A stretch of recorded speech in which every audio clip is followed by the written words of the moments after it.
नमस्कार। India debate में आप सबका स्वागत है। मैं हूं आशुतोष पाठक। मित्रों, बंगाल के 294 सीटों के अब असली रुझान आने लगे। मामला बहुत टेढ़ा हो गया है। एक तरफ केंद्रीय गृह मंत्रालय के अपने सूत्र हैं जो डेटा कलेक्ट कर रहे हैं लगातार। बीच में आज भी वोटिंग हो रही है, मतदान हो रही है, कहीं कहीं कहीं रीवोटिंग जहां पर होनी है। 24 परगना में भी हुई। लेकिन अब जो खबर आ रही है वो बेहद चौंकाने वाले हैं।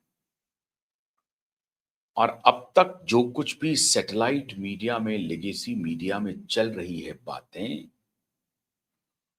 उसमें थोड़ा विराम लगना शुरू हो गया है, ऐसा प्रतीत हो रहा है। गृह मंत्रालय का क्या फाइंडिंग है वो भी हम आपको बताएंगे। लेकिन तृणमूल कांग्रेस का जो सेकंड फेज बीता है, उसके बाद से मैंने आपको एक दिन पहले एक कार्यक्रम करके बताया था कि कैसे पश्चिम बंगाल में टीएमसी की के बहुत सारे नेता चुनौती दे रहे हैं। किसे? प्रधानमंत्री नरेंद्र मोदी को डायरेक्ट चुनौती दे रहे हैं। वो कह रहे हैं कि अगर पश्चिम बंगाल चुनाव भारतीय जनता पार्टी हार जाती है तो नरेंद्र मोदी जी को इस्तीफा देंगे या इस्तीफा देना चाहिए। उनके हिसाब से तो नरेंद्र मोदी को इस्तीफा देना चाहिए, क्योंकि नरेंद्र मोदी ने सभी सभाओं में, बंगाल की सभाओं में कहा कि 294 सीट पर नरेंद्र मोदी लड़ रहे हैं और अगर ये हार जाते हैं तो ये नरेंद्र मोदी की हार है और किसी की हार नहीं है।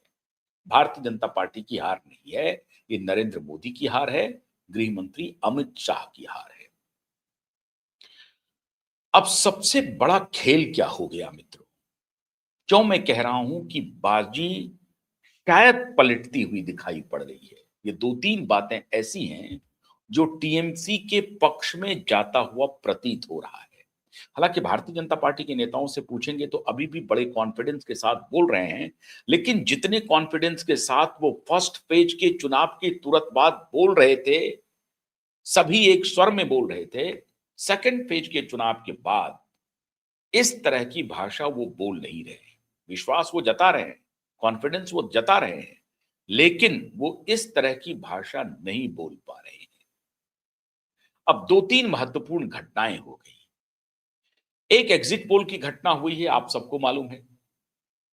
टीएमसी ने कहा है कि यह भारतीय जनता पार्टी का एग्जिट पोल है, इस पर हमें कोई भरोसा नहीं है, भरोसा करना नहीं चाहिए। और उन्होंने एक तर्क दिया है कि 2024 के लोकसभा चुनाव में इसी तरीके से 400 पार करवा दिया था कई सारे एग्जिट पोल ने, और देखिए आपने हुआ क्या, रिजल्ट आपके सामने है। ये बिल्कुल सही बात है, टीएमसी की इस बात में दम है, लेकिन वो 2019 को कोट नहीं करना चाहती है, लेकिन 2024 को कोट करना चाहती है, क्योंकि वो आंकड़े उनके पक्ष में जा रहे हैं। सभी एग्जिट पोल ने, ज्यादातर एग्जिट पोल ने, ज्यादातर, इक्के दुक्के अगर किसी ने कम सीटें दी थी, हालांकि मेरे बहुत सारे मित्र थे, उन्होंने एग्जैक्टली 240 कहा था और एग्जैक्टली 240 पर भारतीय जनता पार्टी आके रुक गई। मैं हैरान हूं, मैं उस मित्र का नाम ले सकता हूं। उन्होंने कहा कि 250 के नीचे सीटें आ रही हैं। मैं बिल्कुल हैरान था, क्योंकि कोई एग्जिट पोल ये नहीं कह रहा था कि भारतीय जनता पार्टी अकेले अपने दम पर 303 के नीचे आएगी। ये ऊपर ही जाएगी, अकेले 325 जाएगी, क्योंकि बीजेपी के जो स्ट्रैटेजिस्ट थे उन्होंने कहा था अब की बार 400 पार। तो 400 पार के उन्माद में वो लोग बहुत ही संयम के साथ जो सीटें दे रहे थे वो 325 था, 300 के तो ऊपर था ही। ऐसे में मेरे एक मित्र ने कहा कि मैं आपको इंटरनल रिपोर्ट दे रहा हूं और वो रिपोर्ट है 250 से नीचे 240 के आसपास। दो he is not a politician, he is not a journalist, he is a businessman, he is a cut throat businessman, and even he is not from Paschim Bengal, Uttar Pradesh और बिहार, महाराष्ट्र के रहने वाले हैं। उन्होंने मुझे यह कहा कि 240 सीट आएगी, और एग्जैक्टली 240 सीट आ गया। अब ये आप कह सकते हैं कि ये उनका तुक्का होगा। तो साहब आपका एग्जिट पोल जो है वो पूरी तरह से तुक्का होने जा रहा है। क्यों? क्योंकि इस एग्जिट पोल को एक तो टीएमसी कह रही है कि बीजेपी का एग्जिट पोल है और इसमें एक बड़ा खेल हो गया। एक्सिस माई इंडिया के जो सर्वे सर्वा है प्रदीप गुप्ता गुप्ता जी, उन्होंने एक करामात कर दिया है। क्या करामात किया? उन्होंने कहा कि हम पश्चिम बंगाल का एग्जिट पोल का रिजल्ट पब्लिक नहीं करेंगे। क्यों? क्योंकि कहा कि 70% लोगों ने हमारे प्रश्न का उत्तर दिया ही नहीं।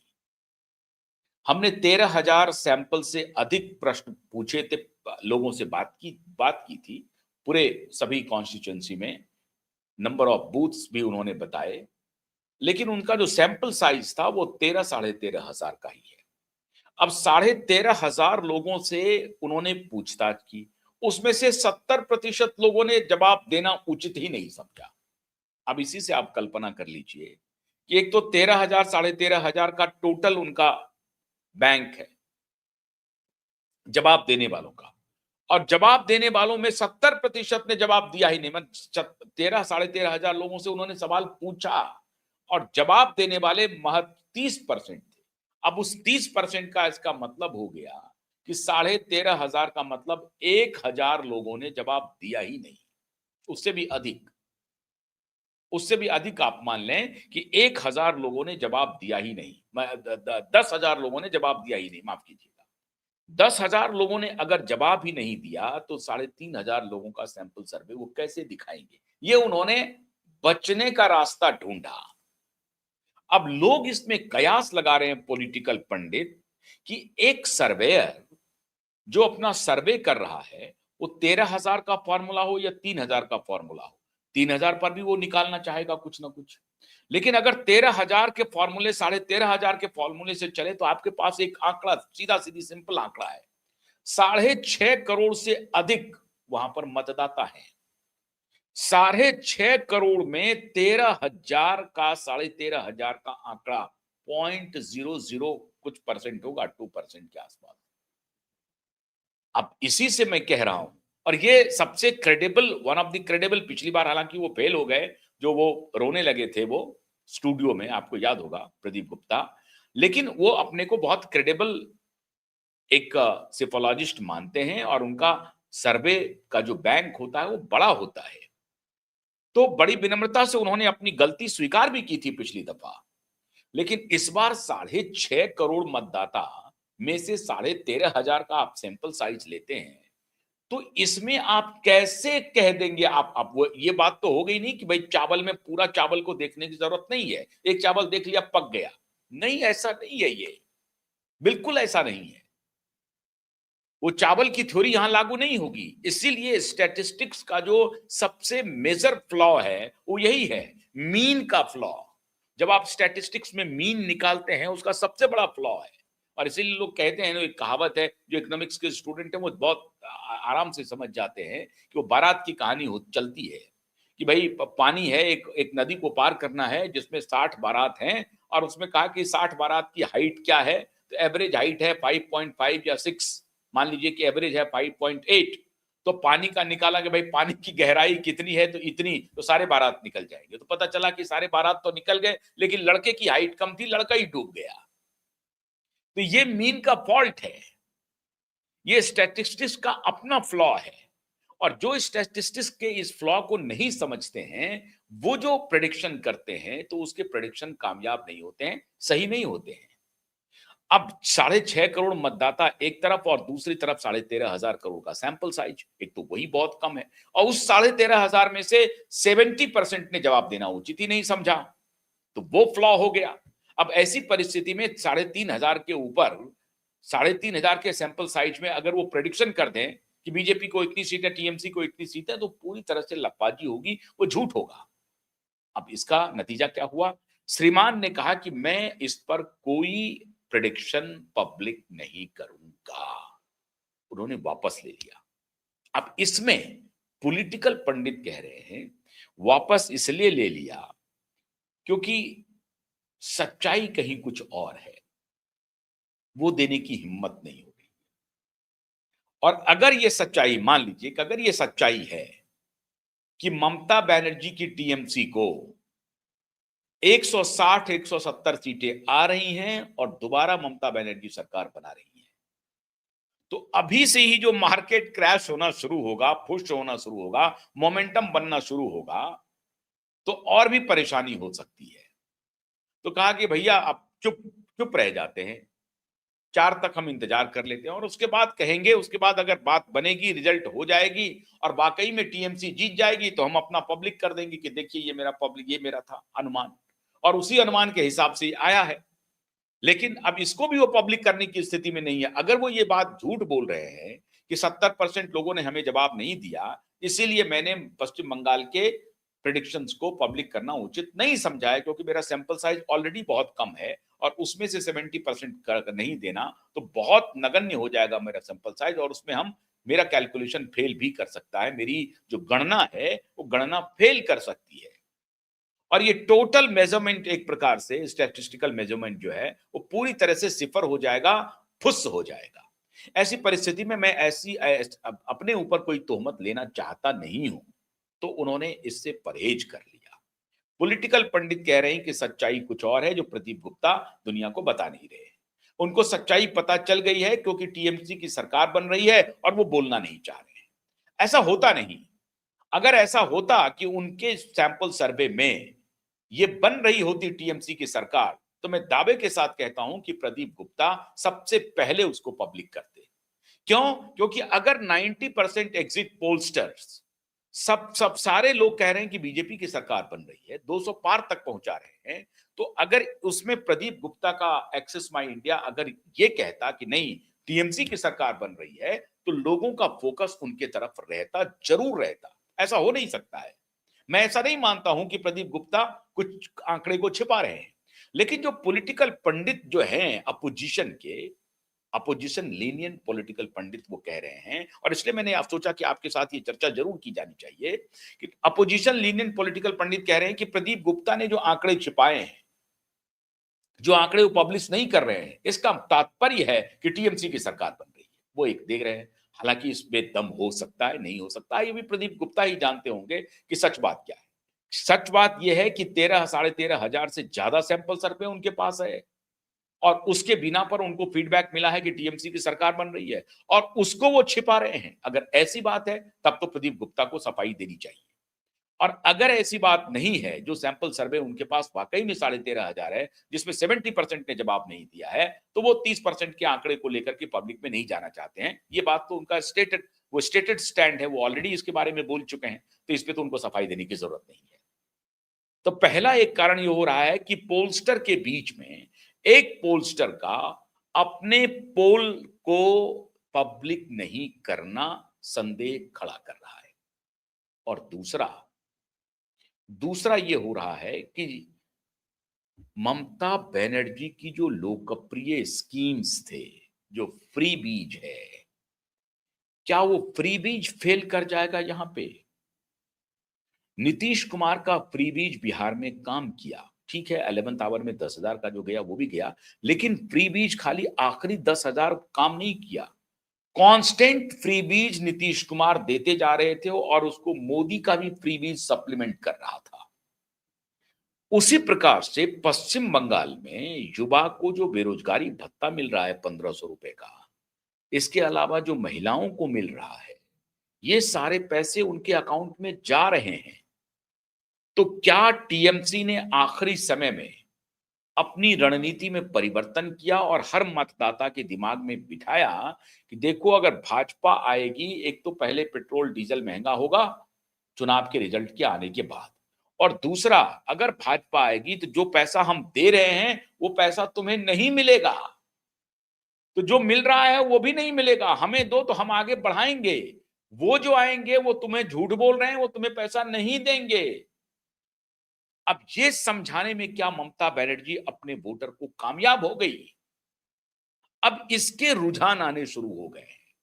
संभवतः फर्स्ट फेज में, क्योंकि फर्स्ट फेज में अधिक सीटें बीजेपी के पास थी और सेकंड फेज में तो 18 सीटें ही थी, जो पूरा 142 सीटों का जो चुनाव हुआ है उसमें 18 सीटें ही बीजेपी के पास थी। अब ये 18 सीट क्या 60-70 का जंप लगा पाती है या 100 तक पहुंच जाती है? 200 का आंकड़ा तभी तो पार करेगा कि सेकंड फेज में वो अच्छा प्रदर्शन करे और 200 तक के आंकड़े तक पहुंचे बीजेपी, तभी तो 200 पार होगा या नारा।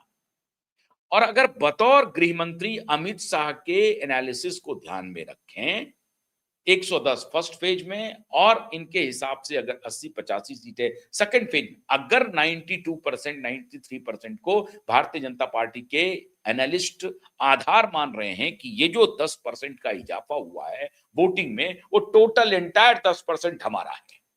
इसलिए हमारे वोट शेयर में 10% का क्वांटम जंप आ रहा है और वो रिफ्लेक्ट करेगा सीट के रूप में। और इसीलिए इनको अनुमान है कि अगर ये 10% एंटायर जो इंक्रीज हुआ है वोट परसेंटेज, वो entirely percentage of vote shift कर जाए, कन्वर्ट कर जाए वोट नंबर ऑफ सीट्स में, वो हमको जंप करा रहा है 50 से 60 सीट।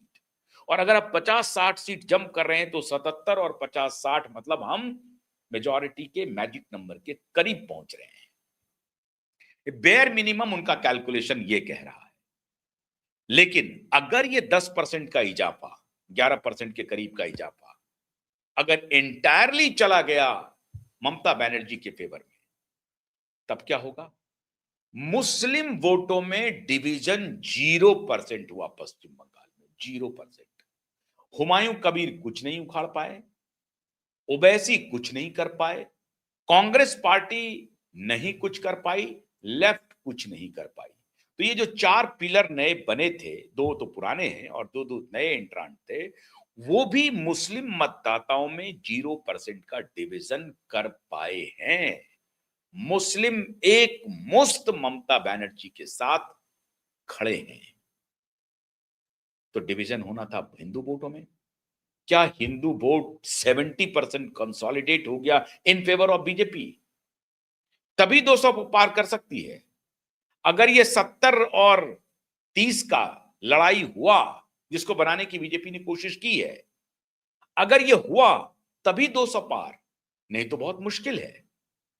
अगर ये 70% में मैक्सिमम परसेंटेज, क्योंकि 92-93% की पोलिंग हुई है पूरे प्रदेश में, तो ज्यादातर हिंदुओं ने भी वोटिंग की है। इसीलिए बीजेपी को लग रहा है कि हिंदू कंसोलिडेशन करने में हमारी कामयाबी हो गई है और ये जो 10% का इजाफा है, ये हिंदू कंसोलिडेशन, ये इजाफा जो है टुवर्ड्स हिंदू कंसोलिडेशन है, that goes in favour of BJP.